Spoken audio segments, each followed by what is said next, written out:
white sando and dye. We use this one so that we can mix the dye and the hot water. So also try Ate did. And also chopstick. Come on! Now we're going to put the dye on the hot water. Yay! Please ask for help if you need hot water.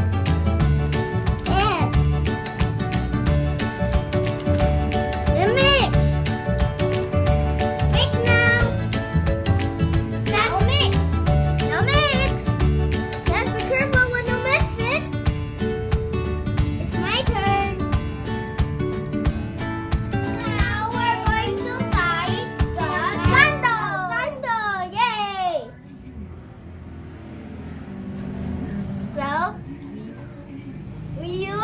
So we use rubber bands. So we're going to use the fork to twist the sando.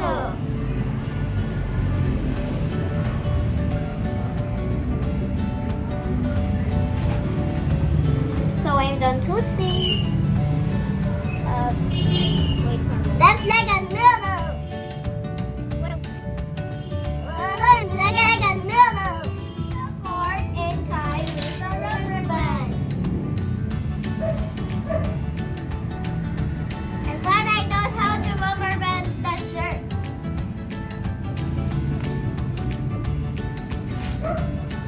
Ate Nana help me to rubber band my shirt. So Ate Jen helped me to tie the sando. Then thank you so very much. And then you're going to put the sando on the container. I'm gonna put that dye in the shirt.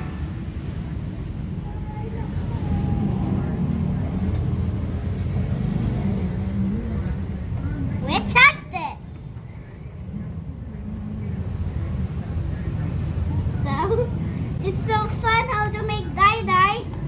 It's so fun how to make dye.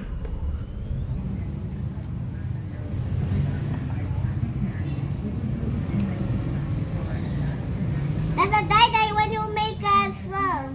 It's my turn. So now I'm gonna put the dye on the sando.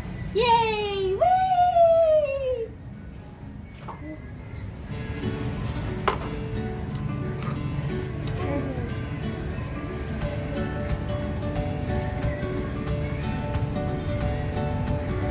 So now I flip it. It's quite a little hot on my hands, but it's quite a little nice. So, come on. This is our finished work and we're going to dry it. So I put orange on mine so I can make it two-tone. It's quite a little colorful. We're done. We're going to wait until it's dry. You can do it at home so that your shirt or sandal can be colorful. Yay! You can put any color. Bye-bye. Like, share, and subscribe. And share. Bye-bye. Channel. Bye-bye. Like, subscribe, and share. This is our finished work. We're going to try it. You can do it at home. Bye.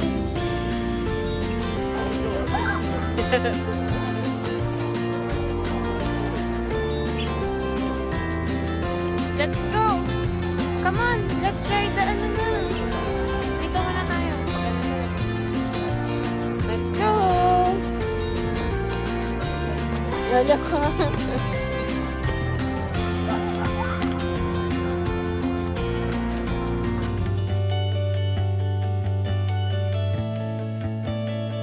So now we're going to put the hot water on the dye. Hoy, teka lang! Put the hot water on the dye. Hoy, teka lang!